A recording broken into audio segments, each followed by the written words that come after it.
Olá, pessoal. Meu nome é Valquíria, eu sou coordenadora do curso de administração aqui da FAC Unicampus.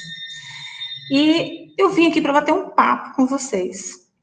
Na administração, nós valorizamos muito o empreendedorismo, muito mesmo. Nós sabemos que os empreendedores, eles são responsáveis por boa parte da renda do nosso país. E tem uma coisa que eu quero falar com vocês sobre empreendedorismo. A origem do empreendedorismo é o sonho. E nós sonhamos muito. Vocês sonham muito. Agora, sonhar basta? Não. Tem que sonhar e realizar. E o legal disso tudo é que nós estamos fazendo exatamente isso. Nós estamos sonhando e realizando.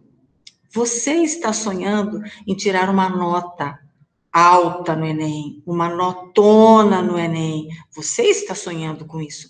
E nós estamos sonhando que você tire uma nota alta no Enem. Por isso nós estamos aqui juntos. Então, o segundo princípio do empreendedorismo é compartilhar sonhos. Nós estamos compartilhando de um mesmo sonho, que é a sua nota alta. Notão lá no Enem.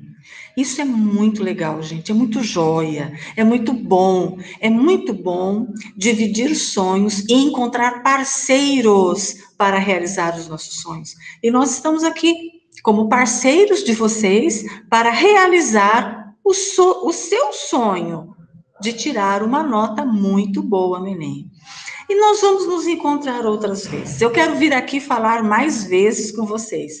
Nós vamos falar de planejamentos, de estudos e muitas outras coisas. Mas hoje eu quero dedicar este nosso momento ao sonho, à realização do sonho, o compartilhamento do sonho e os parceiros neste sonho. Nós somos tudo isso, perceberam?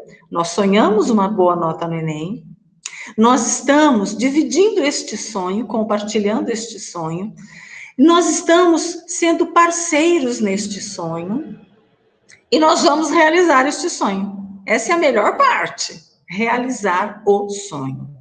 Então, eu tenho muita alegria de falar com vocês, porque eu estou falando com o meu futuro. Nós acreditamos que vocês são o nosso futuro.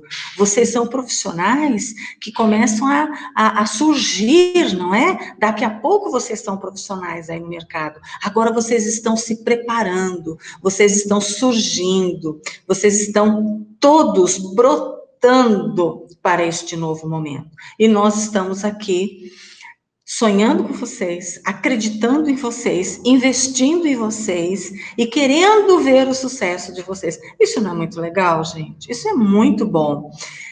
E mais, para mim, para todos nós, é uma alegria muito grande falar com o nosso futuro. Você virá ocupar o meu lugar assim que eu estiver, me aposentando, deixando as minhas atividades laborais. E como eu, tem muitos outros profissionais que estão aí deixando as atividades laborais porque já deram a sua contribuição. Então, daqui a pouco é a minha vez e daqui a pouco é a sua vez. Então, prepare-se para este momento. E é muito gostoso ver isso acontecendo. É muito gostoso ver vocês chegando aqui na FAC Unicampus, neste momento, em busca de um sonho, que é tirar um notão no Enem. Como eu disse, gente, eu vou falar muitas outras vezes com vocês, mas hoje eu quero falar só de sonho. Hoje eu quero falar só de realização de sonho, só de parceria no sonho, de compartilhamento deste sonho. Então, nós estamos vivendo um sonho em conjunto, que é você tirar uma boa nota no Enem.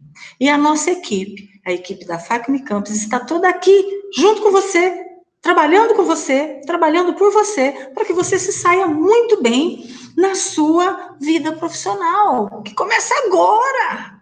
Ah, mas eu estou ainda pensando em fazer o exame para poder ir para a faculdade. Gente, ó, daqui a 2 minutinhos você já está formado e já está aí no mercado. Então, vamos aproveitar esse momento. Vamos sonhar, mas vamos realizar. O nosso sonho é nota alta no Enem, ok? Então, a nossa realização é trabalhar muito, no seu caso, é estudar, se preparar para conseguir essa nota. Gente, eu preciso agora parar, porque senão eu vou ficar aqui falando com vocês o tempo todo, tá certo? E vocês estão precisando aí buscar um pouquinho mais de conteúdo que vai cair na prova, certinho? Pessoal, muito obrigada.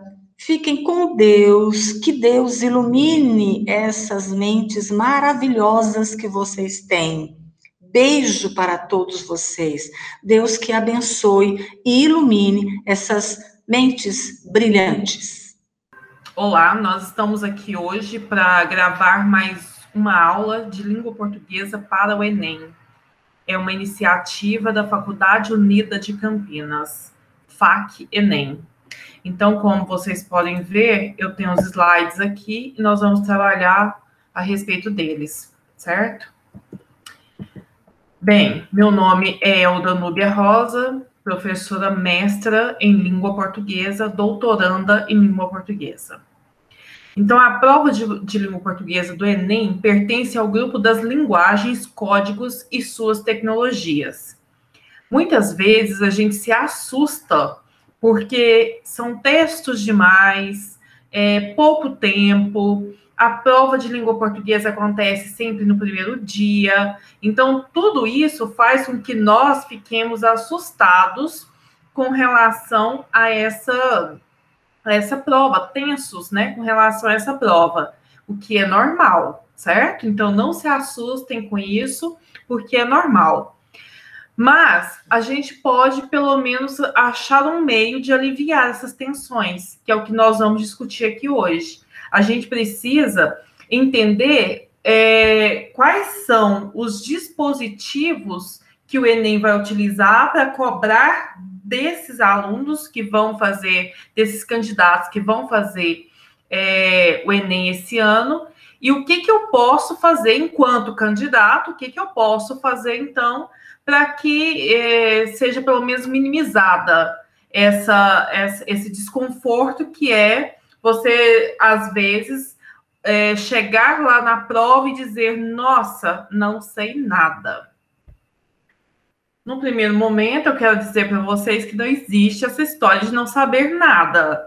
Nós estamos lidando com língua portuguesa, a língua de vocês, a língua que vocês nasceram falando, que vocês aprenderam com os pais, com a família, e que só foram para a escola aperfeiçoar isso. Então, a língua portuguesa cobrada pelo Enem é a língua aperfeiçoada pela escola, mas vocês já utilizam essa língua a todo momento, todos os dias, para pedir o cafezinho que você vai pedir no dia seguinte lá na panificadora. Você usa a língua portuguesa. Então, não tem como dizer, eu não sei língua portuguesa, certo? Então, nada de moleza. Olha aí, a gente tem que trabalhar duro para poder dar o nosso melhor nesse caso. As questões da prova de língua portuguesa são repletas de textos, alguns bem compridos, que exigem muita capacidade de interpretação e conexão com a atualidade. Com o relógio correndo contra, pode ser uma prova bem difícil de fazer.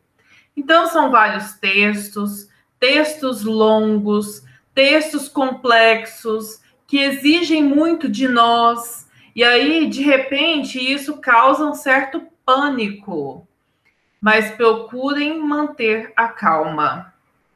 Comam um chocolate, se doce te fizer feliz. Tome um suco de maracujá se você não for dormir na prova, certo? Mas relaxe, tá? Faça exercícios de relaxamento, relaxe e tente fazer o melhor. Então, a prova de linguagens, códigos e suas tecnologias é aplicada no primeiro dia do Enem. São 45 questões que abordam os seguintes conhecimentos. Então, quando fala linguagens, códigos e suas tecnologias, nós não estamos nos referindo apenas à língua portuguesa. Aqui hoje, nessa aula, nós vamos falar apenas de língua portuguesa. Mas, quando se trata de linguagens, códigos e suas tecnologias, nós estamos nos referindo, então, à língua portuguesa, literatura, língua estrangeira, que pode ser inglês ou espanhol, artes, educação física, tecnologias da informação e comunicação. Tudo isso está no Enem, nessas 45 questões que são dispostas já no primeiro dia, certo? Então, fiquem atentos a isso. Às vezes a gente pensa, nossa, eu vou estudar tal coisa, eu vou estudar mais isso. Tem que estudar tudo. É preciso que se estude tudo. É isso é isso que vocês precisam mostrar numa prova como a do Enem.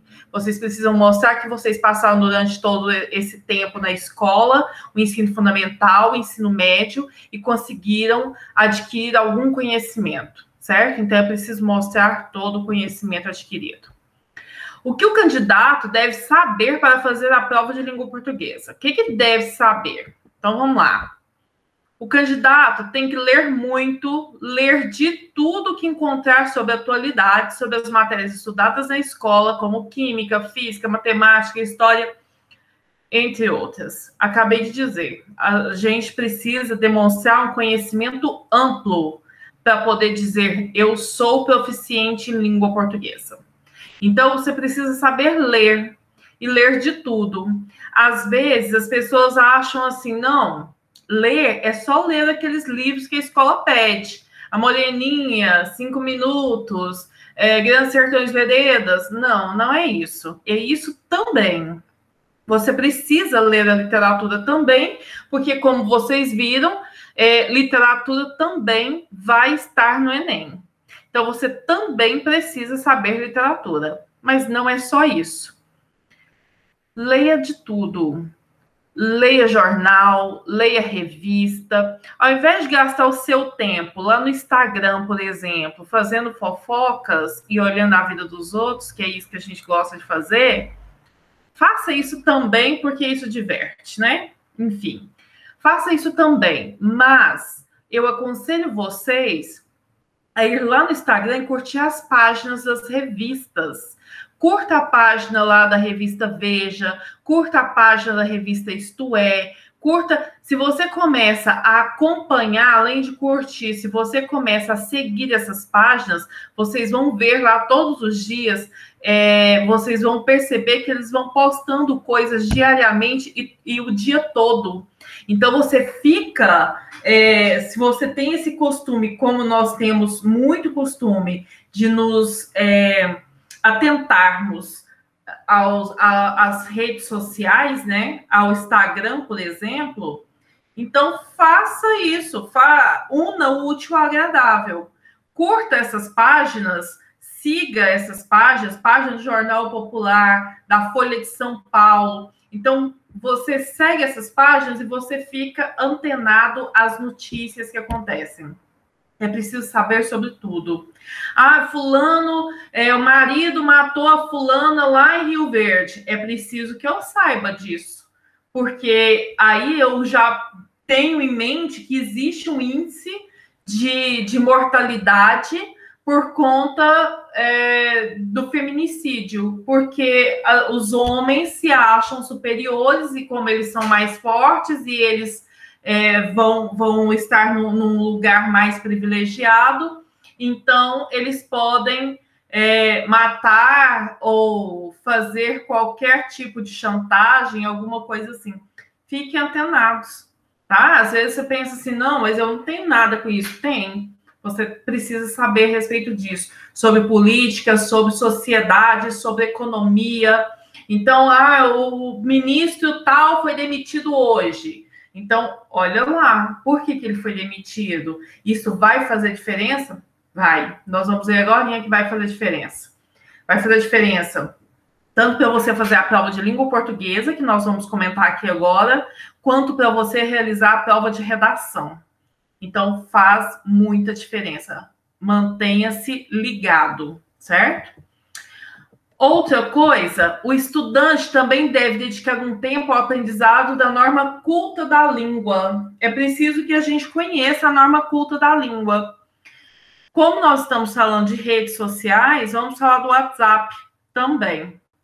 O Instagram, quando a gente escreve lá, não é que a gente escreva, nossa, da melhor forma possível. Não necessariamente, mas nós temos um zelo maior com o Instagram. A gente tenta escrever uma norma culta ou uma norma mais culta. No WhatsApp, nós costumamos escrever meias palavras, falta de concordância. Às vezes a gente escreve só letras que não representam palavras. E esse modelo faz com que a gente se vicie. Nós estamos viciados de uma forma errada de língua portuguesa. A norma culta é aquela que você aprendeu a vida inteira na escola. É aquela que está prevista pela gramática normativa. Então, a norma culta é aquela que prevê a regência nominal, regência verbal. Então, quem obedece, obedece a alguém. Quem vai a algum lugar. Então, regência nominal, regência verbal. Não é ir no banheiro, é ir ao banheiro. Então, falar esse tipo de coisa é aceitável na língua. Escrever, jamais. No Enem, então, gente, de jeito nenhum. Certo? Então, é preciso que a gente se dedique algum tempo para poder aprender essa norma culta. Pontuação. Pontuação faz parte da norma culta. Escrever as palavras com letra maiúscula quando elas devem ser escritas com letra maiúscula. Se nós estamos nos referindo, por exemplo, ao nome do país Brasil, letra maiúscula. Brasileiros é o gentílico de Brasil, letra minúscula. Isso também é cuidar dessa norma culta, certo? Às vezes a gente está escrevendo letra maiúscula no meio do texto, não pode. Por quê? Porque tem o lugar certo para essa letra maiúscula. Início de frase, nomes próprios, como eu disse aqui agora. Se você quiser se você quiser dar uma relevância, ressaltar a importância de determinada palavra, nesses casos. Então, são casos bastante específicos. Não se usa aleatoriamente as letras maiúsculas, por exemplo. Praticar bastante interpretação de texto. Nós temos um grave erro com relação à prática da interpretação de texto. Às vezes, os alunos acham que quando é preciso interpretar texto, eu tenho que interpretar do jeito que o professor pensa, porque se não for, está errado. Não tem como saber como você pensa, não tem como você saber como eu penso. Isso não existe. Ninguém sabe o que o outro pensa. Então, o que você precisa é olhar para o texto, é procurar no texto as respostas que você precisa. E não pensar o que eu vou escrever aqui, qual a alternativa que eu vou marcar que vai atender a ideia do professor que vai corrigir. Não existe isso. Até porque a correção do Enem, nesse caso, as provas de redação são corrigidas por pessoas, professores que são treinados para corrigir as provas de redação. A prova de português é gabaritada, como vocês sabem, e esse gabarito vai ser corrigido por uma máquina. Então, não tem como eu saber o que ele pensa. A máquina, você vai colocar lá, essa questão aqui, ó, é 100% certa, essa aqui é 80% certa, porque o Enem tem essa vantagem. Ele não tem, ou desvantagem, depende. Ele não tem uma resposta que seja única, tá? Pode ter uma variação. Às vezes você acerta 10% da resposta apenas. Pode acontecer. Mas o que você precisa se atentar é que você precisa olhar para o texto. Então, leia o texto. Leia uma, duas. Mas o tempo não dá. Vai lá, lê o texto, sublinhe as palavras mais importantes desse texto, e aí depois você vai somente fazendo as associações. Eu sei que o tempo não é muito suficiente para responder a todas essas 45 questões num tempo com folga, por exemplo. Eu sei disso. Mas é preciso que vocês leiam, porque a interpretação de texto é uma coisa que vai contar muito para vocês. E interpretação de texto a gente não aprende do dia para a noite. Isso é treino, certo? Interpretar texto é treino. Às vezes a gente acha que, não, eu gosto muito de química, eu gosto muito de física, eu gosto de matemática, que são áreas exatas, né? E que as exatas, elas nos dão uma fórmula para poder sair lá do outro lado. A interpretação de texto não tem uma fórmula que eu vá te dar que você vai sair, né, exímio interpretador de texto. Não, não tem essa fórmula. Mas a prática leva à perfeição. É praticando a interpretação de texto que você vai poder entender quais são os mecanismos do texto, o que está sendo pedido nas questões e o que as proposições vão trazer de novidade ou vão trazer de discordância ou concordância para aquela questão que você está analisando. Então, é preciso que vocês pratiquem. Não é para o Enem, é para a vida, certo? Então, é preciso prática. O que cai na prova de língua portuguesa do Enem? Estudo do texto, gêneros textuais, composição textual, produção escrita. Então, os gêneros textuais vão estar no Enem? Sim, vão estar no Enem. O que são gêneros textuais? Os gêneros textuais são as cartas, as notícias. Então, notícia é um gênero textual. Música, gênero textual. Bula de remédio, gênero textual. Então, esses gêneros todos vão estar lá na prova e pode ser que tenha perguntas a respeito dessa questão de gêneros. O estudo dos aspectos linguísticos em diferentes textos, os recursos expressivos da língua, como nós vamos ter alguns exercícios que eu vou falar sobre isso. Então, as funções de linguagem, né? Os elementos da comunicação, a construção de textos, como esses textos são construídos de forma coerente, a articulação entre as ideias e proposições, a coesão textual, então vai estar lá também. Vai estar tanto na prova de língua portuguesa, que é a prova de marcar, a prova de linguagens, códigos e suas tecnologias, quanto estará também sendo cobrado na prova de redação. Então, não se esqueçam.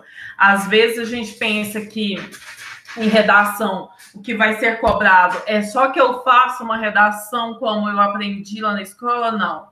Tudo isso aqui vai estar sendo cobrado. Você escreveu um texto coeso e coerente, você errou muito, escreveu muitas palavras de forma errada, a palavra era com S, você escreveu com C, a palavra era com Z, você escreveu com cedilha, escreveu para letras maiúsculas no meio do texto, isso também vai tirar ponto seu lá na redação. Então, atente-se para isso. Estudo dos aspectos linguísticos da língua portuguesa, a norma culta, que acabamos de falar agora, a variação linguística. A variação linguística, variar linguisticamente, significa dizer que existem comunidades que falam de uma determinada forma e que elegem uma forma como a mais culta, certo? O que é uma comunidade? Goiânia é uma comunidade linguística. Então, as pessoas de Goiânia falam diferente, por exemplo, das pessoas de Itumbiara. Então, nós temos uma comunidade linguística em Goiânia. Aqui em Goiânia, nós falamos determinadas palavras que não podem não ser faladas em Itumbiara ou podem não ser faladas em Brasília, por exemplo, que é outra comunidade linguística. Então, existe uma variação lexical, que são as palavras que eu estou dizendo para vocês. Existe uma variação de colocação também, que nós chamamos de sintática. Existe também a semântica, que pode se diferir. Então, essas variações não devem fazer parte da prova do Enem.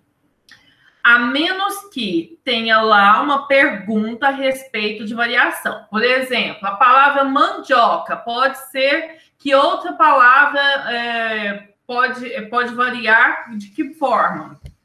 Pode ser macaxeira. Está lá na proposição, então. Então, macaxeira é como as pessoas do Nordeste chamam mandioca.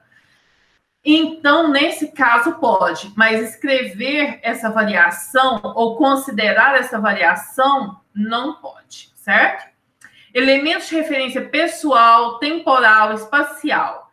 Esses são os pronomes. Os pronomes devem ser utilizados como referências. Então, é referência pessoal, referência temporal, pessoal os pronomes, temporal os advérbios, e espacial tanto pronomes quanto advérbios. Grau de formalidade, seleção lexical. O grau de formalidade é como você utiliza essa língua e em que espaços, em que momento, porque nós não utilizamos a língua portuguesa da mesma forma em todos os momentos. Eu utilizo uma língua para poder, por exemplo, apresentar um trabalho para o meu professor lá de português na sala de aula, mas na hora do recreio eu utilizo uma outra língua, porque eu estou conversando com os meus colegas falam do mesmo jeito que eu, então eu posso falar, e aí, cara, nós vai lá? Com o professor já é mais complicado. Poder dizer pode, mas uma apresentação de um trabalho exige um grau de formalidade. Seleção lexical é a seleção das palavras. As palavras devem ser melhor escolhidas, não devem ser repetidas, certo? Tempos e modos verbais coerentes. Vamos estar fazendo tal coisa. Vamos estar fazendo é uma locução verbal que vocês devem evitar. Nós ouvimos isso muito no dia a dia, no entanto, é melhor que não se escreva, certo? Então, vamos fazer, faremos, se você fizesse, caso você queira. Então, use o verbo nos tempos verbais que nós conhecemos, sem muitas prolongações de estruturas verbais. Elementos de articulação das sequências do texto e construção da microestrutura do texto. Então, a articulação são os elementos de coesão, são os pronomes, são as preposições, as conjunções, então, ainda que, mas também, porém, todavia, no entanto. Então, esses fazem a articulação da sequência do texto. Então, tudo isso será observado na sua prova do Enem, tanto na parte de língua portuguesa, quanto na parte de redação, certo? Vamos treinar um pouco, então? Então, agora, eu vou fazer com vocês, primeiro, eu vou demonstrar o conteúdo que nós vamos trabalhar, e aí eu pego um exemplo, uma questão do Enem, para exemplificar o que eu disse para vocês, ok? Então, vamos lá. Hipertextos. Isso aqui é um tipo de gênero textual, né? Então, são gêneros textuais emergentes. Estrutura composta por blocos de textos conectados por links eletrônicos, os quais oferecem diferentes caminhos para os usuários. O hipertexto é formado pela bricolagem de várias linguagens, som, imagem e escrita, sendo chamadas também por hipermídia. Os hipertextos, então, estão dentro do que nós chamamos de conjunto da internet, né? Então, são links eletrônicos. Muitas vezes a gente abre uma página e aí vem lá outras coisas que você não abriu, mas que aparecem lá como links. Então, aparece lá um quadradinho, por exemplo, escrito Casas Bahia. Aí, se você clica nesse quadradinho, abre o site das Casas Bahia. Então, nesse caso, esse quadradinho que fica lá piscando para que você vá lá ver o que é o que nós chamamos de hipertexto. Por isso que ele chama de bricolagem. A bricolagem é um conjunto, né, que vai aparecer um sobre o outro, porque você abriu, por exemplo, uma página lá da Wikipédia, e aí, de repente, aparecem esses quadradinhos piscando para você abrir outras coisas. Por isso que ele chama de bricolagem. Então, já imaginou um lugar onde você lida de maneira simultânea com textos, imagens, vídeos, sons e, quem sabe, até cheiros e texturas, ainda tendo a oportunidade de brincar com eles, modificando-os, reorganizando-os, enfim, interagindo com eles, bom, isso é hipermídia. A hipermídia, então, são textos que vão ser maleáveis, que você pode mover, que você pode fazer com que eles apareçam lá ou não. Se você procurou lá, por exemplo, você fez uma pergunta lá para o Google num determinado momento. Aí, eu perguntei, sei lá, sobre a cor do esmalte da Gisele Bündchen. Perguntei lá. Depois, como o Google entendeu, então, que você está interessado em esmaltes, por exemplo, ou que você está interessado na modelo, ele começa a trazer links que tenham a ver com isso. Então, você pode brincar com essa ideia. De acordo com Vicente Gosciola, hipermídia é o conjunto de meios que permite acesso simultâneo a textos, imagens e sons de modo interativo e não linear, possibilitando fazer links entre elementos de mídia, controlar a própria navegação e até extrair textos, imagens e sons cuja sequência constituirá uma versão pessoal desenvolvida pelo usuário. Então, quando ele fala que é uma versão pessoal daquela página, é porque você pode ou não abrir os links que aparecem na página. Não é uma necessidade. Veja aqui, ó, printei a página da Globo.com. Então, você tem aqui, ó, várias janelinhas. Estão vendo? Então, várias janelinhas. Essas janelinhas e esses escritos aqui de cor diferente, todos eles, se eu for com o mouse lá, eles vão abrir, certo? Então, eles vão abrir. Nesse caso, eu vou abrir aquilo que me interessa. Não me interessa por futebol, então não quero ver Neymar. Não, eu não me interesso por BBB, então não estou querendo ver isso aí, não. Então, não abro. O que eu estou interessado? Eu estou interessado em falar aí sobre o prejuízo da região serrana. Então, eu vou abrir só esse. Ou eu posso abrir outros. Aqui em cima nós temos notícias, esportes, entretenimento. Posso abrir aqui também. Eu quero saber de entretenimento, de diversão. Então, clico aqui e vejo o que tem de entretenimento nessa página. Por isso que é um formato pessoal. A página está aqui, só que eu vejo o que eu quero, você vê o que você quer. Não necessariamente nós tenhamos que ver as mesmas coisas. Então, gente, a pergunta do Enem de 2011, tá? Eu tirei do Enem de 2011, 2018, 2019, sempre para poder atender ao que a gente precisava falar. O hipertexto refere-se à escritura eletrônica não sequencial e não linear que se bifurca e permite ao leitor o acesso a um número praticamente ilimitado de outros textos a partir de escolhas locais e sucessivas em tempo real.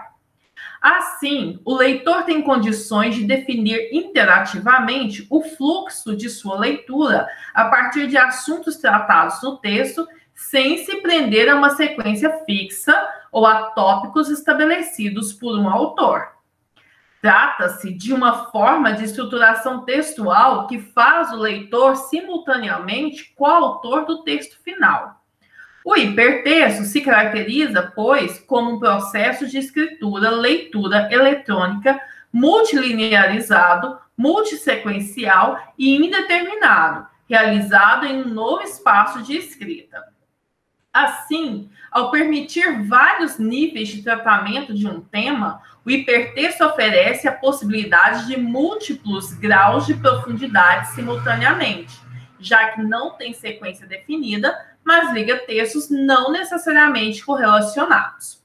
Então, esse aqui é o texto do professor Marcuski, e ele fala, então, ele dá uma definição de hipertexto. Ele diz o que é hipertexto, né? Então, é uma escritura eletrônica. Você é coautor desse texto, porque, como eu disse, você precisa escolher o que quer ver. Então, quando você faz a sua escolha, você também está sendo autor do texto. Então, é um processo de leitura eletrônica. É não linear porque eu abro na sequência que eu quiser. Eu não preciso olhar lá qual é a primeira janelinha e abrir exatamente a primeira. Eu posso ir lá na última, certo? A sequência sou eu também que coloco. Então, eu sou coautora desse texto, o hipertexto. Então, vamos à pergunta. O computador mudou nossa maneira de ler e escrever. E o hipertexto pode ser considerado como um novo espaço de escrita e leitura. Definido como um conjunto de blocos autônomos de texto, apresentado em meio eletrônico computadorizado, e no qual há remissões associado entre si diversos elementos, o hipertexto. O que é o hipertexto? É uma estratégia que, ao possibilitar caminhos totalmente abertos, desfavorece o leitor ao confundir os conceitos cristalizados tradicionalmente. B. É uma forma artificial de produção da escrita que, ao desviar o foco da leitura, pode ter como consequência o menosprezo pela escrita tradicional. C. Exige do leitor um maior grau de conhecimentos prévios, por isso deve ser evitado pelos estudantes nas suas pesquisas escolares. Letra D. Facilita a pesquisa, pois proporciona uma informação específica, segura e verdadeira em qualquer site de busca ou blog oferecido na internet. Letra E. Possibilita ao leitor escolher seu próprio percurso de leitura, sem seguir sequência predeterminada, constituindo-se em atividade mais coletiva e colaborativa. Então, para responder isso aqui, o que a gente tem que levar em consideração? O que o professor Marcuski disse no texto sobre o hipertexto, o leitor é coautor desse texto, o leitor faz parte desse texto. A linguagem é a linguagem que nós estamos acostumados a ver nos sites, né? Então, aqui, a resposta correta, letra E. Por quê? Possibilita ao leitor escolher seu próprio percurso de leitura. Eu posso escolher por onde começar. Então, é o meu próprio percurso de leitura. Se eu começo pela primeira janelinha, se eu começo pela janelinha do meio, por onde eu quero começar. Sem seguir sequência predeterminada. Quando eu leio um livro, é preciso que eu siga a sequência predeterminada por esse autor. Quando eu leio uma reportagem, é preciso que eu leia o início da reportagem, o meio da reportagem, o fim da reportagem. Eu não posso chegar lá e falar assim, eu vou ler só o último parágrafo e eu vou entender tudo. O último parágrafo é o fim. Então, o fim não vai te dar uma ideia do que seja o começo e o meio. Então, existe uma sequência, a pessoa resolveu te contar que primeiro aconteceu tal coisa, depois aconteceu mais alguma coisa, e por fim, culminou nisso, a conclusão foi essa. Essa sequência é dada pelo autor dessa reportagem, pelo autor da notícia, essa sequência é dada pelo escritor do texto literário. No entanto, quando se refere a hipertexto, essa lógica sequencial é você quem escolhe, você quem define, certo? Por isso que não existe uma sequência pré-determinada. Então, constituindo-se mais uma atividade coletiva e colaborativa. É coletiva e colaborativa porque você, leitor, participa desse texto. Você é coautor do texto. Por isso que a letra E. Agora vamos falar de polissemia. A polissemia representa a multiplicidade de significados de uma palavra, do grego polis, significa muitos, enquanto sema refere-se a significado. Então, polis são muitos, sema, significado, muitos significados. Então, é uma palavra que tem vários significados. Um termo polissêmico é aquele que pode apresentar significados distintos de acordo com o contexto. Então, de acordo com o contexto em que for empregado, o significado pode ser um ou pode ser outro. Então, de repente, você tem uma palavra que ela está num contexto de uma música sertaneja. Então, ela pode assumir um determinado significado ali, mas se estiver num contexto de sala de aula, ela pode ter outro significado. Apesar disso, eles têm a mesma etimologia e se relacionam em termos de ideia. Então, as palavras, os sentidos polissêmicos têm a mesma etimologia, vêm de um mesmo lugar e se relacionam pelas ideias. Então, exemplos de polissemia. Veja o primeiro exemplo. A boca da garrafa de cerveja está com ferrugem. Então, a palavra boca é uma palavra polissêmica aqui, porque veja o segundo. O seu João continua mandando bocas para a vizinha do primeiro D. Então, a vizinha dele lá do primeiro andar, né, do apartamento D, ele continua mandando bocas. O sentido de bocas aqui não é o mesmo sentido de boca da garrafa no primeiro. Veja o terceiro. E que tal se você fechasse a boca? Então, nós temos 3 sentidos diferentes para o mesmo termo que nós chamamos de termo polissêmico. Então, a palavra boca assumiu 3 sentidos diferentes. No primeiro, boca refere-se à abertura do recipiente. Por isso que é a boca da garrafa. Abertura do recipiente, recipiente, garrafa. No segundo, bocas, mandando bocas, quer dizer que ele estava provocando a vizinha, certo? Mandando bocas é um termo figurativo, significado provocação. E que tal você fechasse a boca? Boca aqui é parte do corpo. Então, quer dizer que é para você se calar, né? Fecha a boca mesmo, a parte do corpo por onde a gente fala e às vezes fala bobagem. Então, nós temos aqui a parte do corpo. Nós temos uma palavra polissêmica. Então, ela tem mais de um significado. Nós poderíamos ainda lembrar, por exemplo, da boca do fogão. Também a palavra boca tendo mais um sentido, não é? Então, seria a chama do fogão. A ambiguidade, então nós temos a polissemia, vários sentidos. A ambiguidade é a variedade de interpretação que um discurso pode conter. Então, a ambiguidade, o discurso é quando você profere, tá? Quando você fala. E existe uma ambiguidade que é a variedade de interpretação. Então, você precisa estar atento para poder entender o que significa essa ambiguidade. Que pode ser proposital ou não. Quando não é proposital, pode se chamar de ato falho ou acontecer por descuido de quem fala ou escreve na organização sintática. Então, a ambiguidade, ela é boa e é ruim. É boa porque ela pode causar mais de uma interpretação no texto, e isso faz com que seu texto fique tenha um estilo diferente, né? No entanto, se você não tem esse propósito, se você não tem essa intenção, isso é maléfico para o seu texto. Significa dizer, então, que o seu texto contém defeitos. Você colocou uma palavra lá que na sua cabeça significava uma coisa, só que o leitor leu e entendeu outra. Isso é ruim. Então, quando você tem a intenção de fazer isso, isso é bom. Quando você não tem a intenção e saiu lá por acaso, porventura, aí isso prejudica o seu texto. Veja bem, olha esse texto aqui, ó. Desejo ter um corpo que todas as mulheres desejam.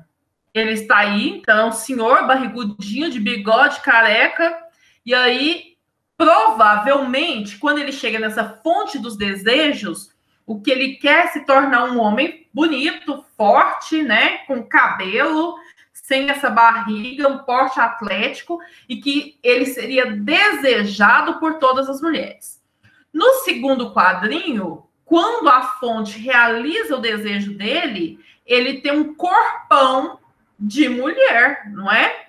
Então, seio farto, cintura fina, coxa grossa, não foi o que ele pediu, porque ele não soube pedir. Então, desejo ter um corpo que todas as mulheres desejam todas as mulheres desejam ter esse peitão aí, com essa cintura fina, com essa coxa grossa, não é? Então, a fonte dos desejos tomou ao pé da letra o que ele quis dizer. Então, houve aí uma ambiguidade entre o que ele queria e o que a fonte realizou. Aqui nós temos 2 ovinhos, tadinhos. Véi, o cara tá frito. Aí, a ambiguidade está em tá frito. Esse tá frito significa que o ovo está frito, como vocês veem, o terceiro ovo em cima aí do prato, não é? Na frente dos 2 outros que estão conversando. Então, vocês estão vendo que ele é um ovo frito. Mas tá frito significa dizer que ele está em apuros, né? Que ele fez alguma coisa que não deveria ter feito e agora vai ser cobrado. Então, ele tá frito. Então, tem uma intenção e tem outra intenção. Quando o discurso dá essa dupla interpretação, nós chamamos de ambiguidade. Vamos lá, Enem 2019. Um amor desse era 24 horas lado a lado, um radar na pele, aquele sentimento alucinado. Coração batia acelerado, bastava um olhar para eu entender que era hora de me entregar para você. Palavras não faziam falta mais. Ah, só de lembrar do seu perfume, que arrepio, que calafrio, que o meu corpo sente, nem que eu queira, eu te apago da mente. Ah, esse amor deixou marcas no meu corpo. Ah, esse amor, só de pensar, eu grito e quase morro. Vejamos a pergunta. Essa letra de canção foi composta especialmente para uma campanha de combate à violência contra as mulheres, buscando conscientizá-las acerca do limite entre relacionamento amoroso e relacionamento abusivo. Para tanto, a estratégia empregada na letra é, então, para que as mulheres pudessem observar se elas estavam sendo realmente amadas ou abusadas, foi que eles pensaram essa música aí. Mas qual foi a estratégia usada para isso? Então, letra A. Revelação da submissão da mulher à situação de violência que muitas vezes a leva à morte. B. ênfase na necessidade de se ouvirem os apelos da mulher agredida que continuamente pede socorro. C. Exploração da situação de duplo sentido que mostra que os atos de dominação e violência não configuram amor. Letra D. Divulgação da importância de denunciar a violência doméstica que atinge um grande número de mulheres no país. Ou letra E. Naturalização de situações opressivas que fazem parte da vida de mulheres que vivem em uma sociedade patriarcal.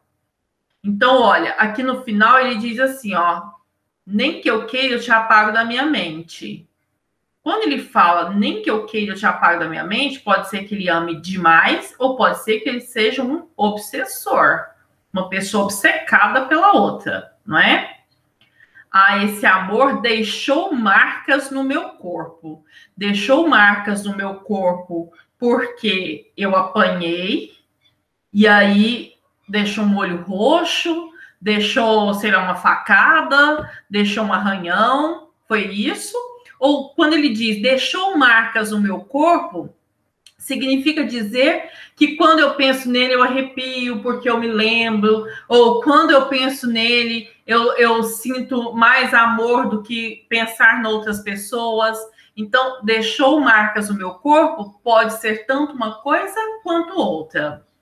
Só de pensar eu grito, eu quase morro. Só de pensar eu grito. Grita por quê?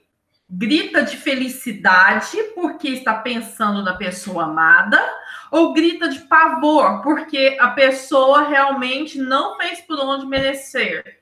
E aí batia, xingava, maltratava, empurrava. Eu quase morro. Morre por quê? Morre de fato, morre porque foi violentada, e aí por isso a morte, ou morre porque é um exagero, é uma hipérbole, quer dizer que eu quase morro de êxtase, de amor, de carinho por essa pessoa, não é? Então, percebam que nós temos palavras com dois sentidos. Então, a exploração da situação de duplo sentido, que mostra que os atos de dominação e violência não configuram amor, porque podem ser outra coisa, não precisa necessariamente ser amor. Pode ser esse grito, esse morro, essas marcas no corpo, podem ser de violência. Funções da linguagem, para a próxima questão. Então, nós temos as funções emotiva, o elemento de destaque é o emissor, a função conativa ou apelativa, o elemento de destaque é o receptor, a função referencial, o elemento é o referente, a função metalinguística, o elemento é o código, a função fática, o elemento é o canal, e a função poética, o elemento é a mensagem.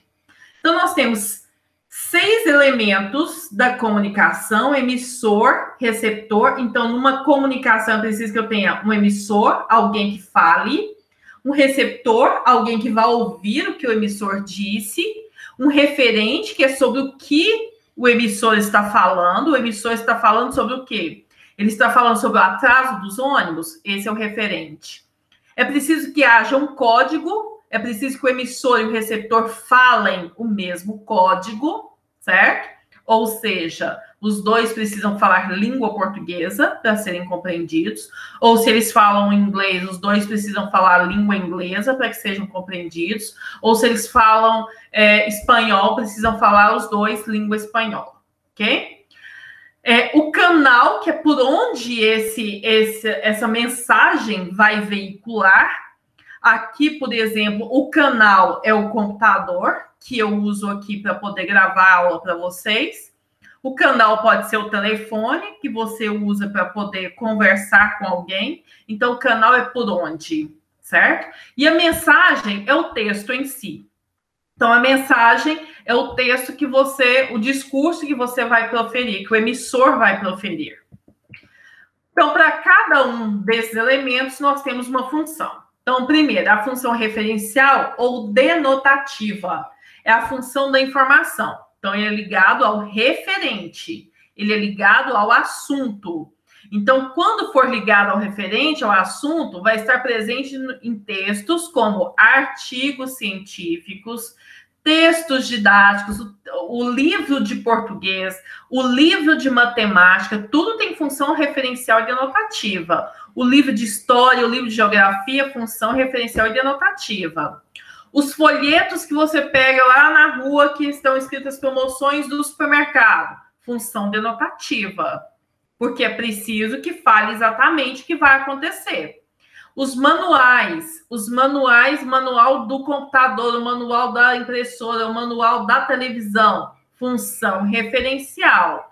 Os textos enciclopédicos, que são as enciclopédias, dizer quando que o Brasil foi descoberto, por exemplo, está lá na enciclopédia, tem que ser um texto referencial. Por quê? O referencial, ele trabalha com a objetividade. É preciso que tenha objetividade, certo? Então, vejamos esse texto que foi retirado do G1 da Globo, Globo.com. Papa sugere que é melhor ser ateu do que ser católico hipócrita. Comentário improvisado foi feito em sermão de missa privada matinal em sua residência.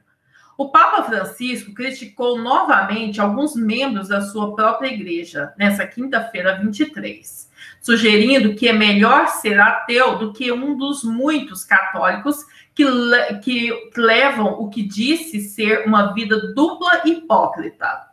Em comentários improvisados em sermão de missa privada matinal em sua residência, ele disse: é um escândalo dizer uma coisa e fazer outra. Isto é uma vida dupla. Aqui nós temos uma declaração feita pelo Papa Francisco. e que foi publicada no G1. Então, foi exatamente o que ele disse e como ele disse. Tanto é que está entre aspas. Observem aqui, ó, entre aspas, tá? Foi o que ele disse. Por isso, nós temos aqui uma função chamada de referencial. Aqui, diferentemente da função referencial ou denotativa, que preza pela objetividade, a principal particularidade da função emotiva ou expressiva é o caráter subjetivo. A função referencial, caráter objetivo, ir direto ao ponto. O caráter subjetivo, não. Ele permite emitir opiniões que são minhas. Eu que pensei, por isso que é centrada no eu, no emissor, por isso que é emotiva e expressiva. Não tem a ver necessariamente com dizer, com escrever coisas relacionadas àquilo que as pessoas pensam, mas aquilo que o eu, o emissor, pensa. Então, são as emoções, os desejos, os sentimentos, as expressões individuais do emissor. Então, vejamos aqui, ó. Carlos Drummond de Andrade, o poema Mãos Dadas. Não serei o poeta de um mundo caduco, também não cantarei o mundo futuro. Estou preso à vida e olho meus companheiros. Estão taciturnos, mas nutrem grandes esperanças. Entre eles, considero a enorme realidade. O presente é tão grande, não nos afastemos. Não nos afastemos muito, vamos de mãos dadas.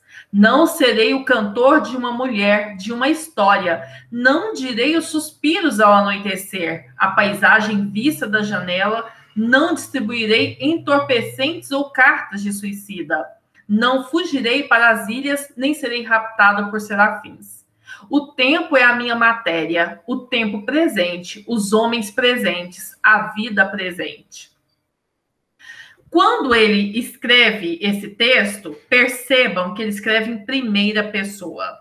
Não serei, não cantarei, estou preso, estou primeira pessoa, né? Olho primeira pessoa. Não nos afastaremos, primeira pessoa do plural. Então, o emissor está incluso. Não serei, não direi, não distribuirei. Então, os verbos aqui nesse poema estão todos na primeira pessoa, ou do singular, ou do plural. Isso confere a nós o uso da função emotiva ou expressiva, centrado naquilo que o emissor pensa, naquilo que o emissor quer dizer. Embora tenha como nome função poética, essa função da linguagem não é exclusiva dos poemas. Quando a intenção discursiva é de construir uma mensagem que valoriza o tipo em sua elaboração, vemos a manifestação desse tipo de função. Função poética não significa dizer que esteja apenas nos poemas, pode estar no texto em prosa também, sem problemas.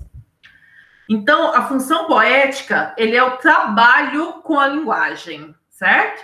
Então, aqui, ó, era um homem bem vestido, foi beber no botequim. Bebeu muito, bebeu tanto, que saiu de lá assim. Quando ele disse saiu de lá assim, percebam que aqui, ó, a última frase, o último verso do poema aqui, saiu todo tropeçando, né? As letras estão tropeçando, estão embaralhadas. Por quê? Porque ele bebeu muito, ele bebeu tanto, significa dizer que ele saiu de lá bêbado, trôpego, não é? Então, por isso que é um trabalho com a linguagem. Aqui, ó, as casas passavam em volta, numa procissão sem fim, as coisas todas rodando assim, assim, assim, assim. Por que o assim saiu todo rodando? Porque as casas estavam em volta, porque as coisas estavam rodando. Então, aqui também há um trabalho com a mensagem. Por isso que é chamado de função poética.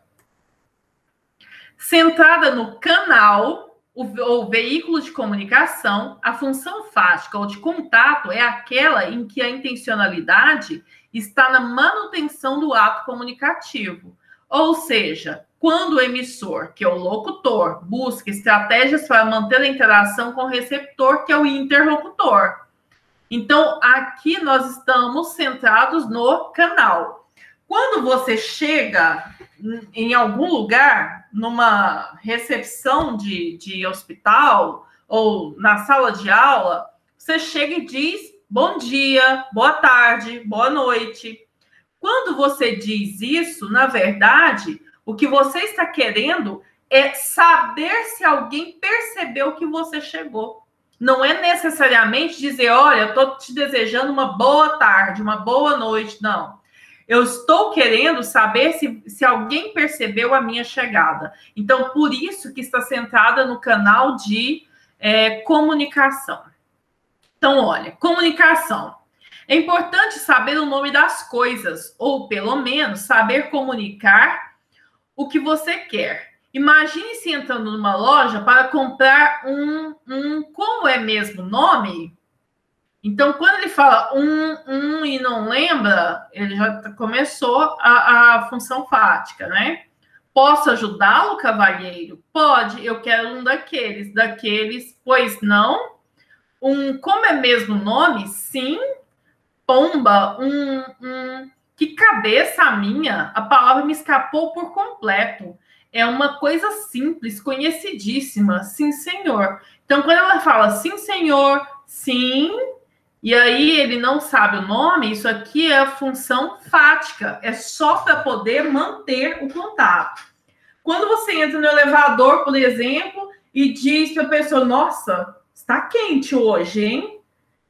É só para poder manter o contato com aquela pessoa ali no elevador. Você não quer conversar, mas você quer manter o contato, para não dizer assim, nossa, que pessoa sem educação, então não falou nada. Então você diz, nossa, como está quente, nossa, isso. Então, está quente, vai chover, ou choveu tanto essa noite, né? Então, essas falas, esses pequenos discursos, confirmam a função fática. A função conativa ou apelativa é aquela em que a ênfase está no emissor interlocutor, com a intencionalidade de persuadir, de convencer. Vemos estruturalmente a presença de verbos no imperativo. Imperativo, faça, vá, compre, fale, imperativo, ordens. Os quais têm intenção de indicar a forma como o outro deve agir.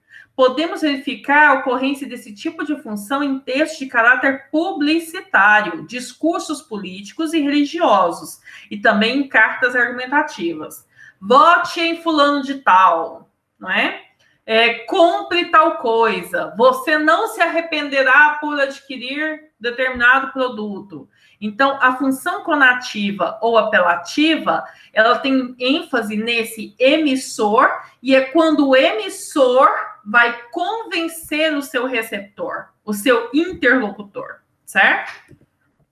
Então, aqui, ó. Entre no concessionário, dê uma porrada na mesa e peça para conhecer a nova Dodge Ram. Entre. Então, eu tô mandando. Entre.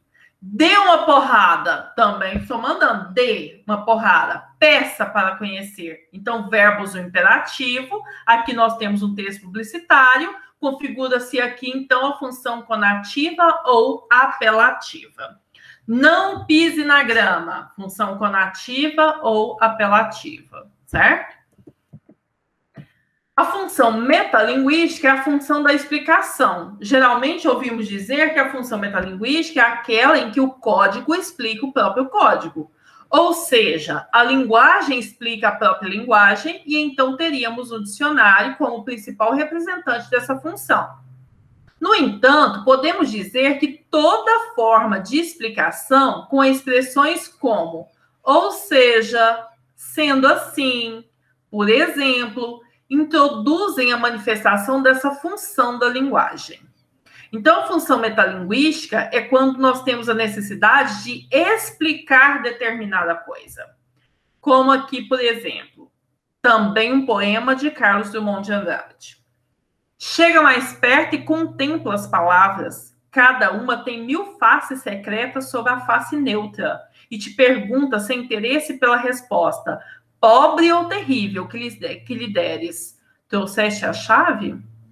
Quando ele fala, chega mais perto e contempla as palavras, cada uma tem 1000 faces secretas, ele está, na verdade, explicando o que sejam essas palavras. Quais palavras que eu tenho que contemplar? Aquelas que têm 1000 faces secretas. Então, função metalinguística. Esse aqui foi retirado do dicionário. Casebre, pequena casa rústica, sem conforto ou em ruínas. Moradia pequena, grosseira, rústica, cabana, barraco, choupana. Então, esse aqui é o significado da palavra casebre. Ou seja, o dicionário está explicando o significado das palavras. Então, nós temos a função metalinguística. Enem 2018. A imagem da negra e do negro tem produtos de beleza e a estética do racismo. Resumo. Este artigo tem por finalidade discutir a representação da população negra, especialmente da mulher negra, em imagens de produtos de beleza presentes em comércios do Nordeste goiano. Evidencia-se que a presença de estereótipos negativos nessas imagens dissemina o imaginário racista, apresentado sob a forma de uma estética racista que camufla a exclusão e normaliza a inferiorização sofrida pelos negros ou pelas negras na sociedade brasileira. A análise do material imagético aponta a desvalorização estética do negro, especialmente da mulher negra, e a idealização da beleza e do branqueamento a serem alcançados por meio de uso dos produtos apresentados. O discurso midiático publicitário dos produtos de beleza rememora e legitima a prática de uma ética racista construída e atuante no cotidiano. Frente a essa discussão, sugere-se que o trabalho antirracismo, feito nos diversos espaços sociais, considere o uso de estratégias para uma descolonização estética, que empodere os sujeitos negros por meio de sua valorização estética e protagonismo na construção de uma ética da diversidade. Palavra-chave: estética, racismo, mídia, educação, diversidade. Aqui nós temos o resumo e as palavras-chave de um artigo científico. Então, o artigo científico ele começa assim: nós temos aqui o título, o resumo e as palavras-chave, certo? A pergunta é: o cumprimento da função referencial da linguagem é uma marca característica do gênero resumo e artigo científico. Então, já estamos afirmando que há a função referencial da linguagem nesse resumo de artigo. Na estrutura desse texto, essa função é estabelecida pela letra A, impessoalidade na organização da objetividade das informações, como em este artigo tem por finalidade e evidencia-se. B, seleção lexical no desenvolvimento sequencial do texto, como em imaginário racista e estética do negro. C, metaforização relativa à construção dos sentidos figurados, como nas expressões descolonização estética e discurso midiático publicitário. D, nominalização produzida por meio de processos derivacionais na formação de palavras como inferiorização e desvalorização. Letra E, adjetivação organizada para criar uma terminologia antirracista, como em ética da diversidade e descolonização estética. Então, aqui a pergunta é: a função referencial é a marca do gênero. Sendo assim, esse texto só pode ser marca de impessoalidade, de objetividade, certo? Então, terminamos aqui nossa aula. Espero que vocês tenham gostado. Não se esqueçam de fazer bem o Enem, que ele vale nota para vocês com relação ao ingresso numa faculdade, certo? Então, boa noite para vocês e até a próxima.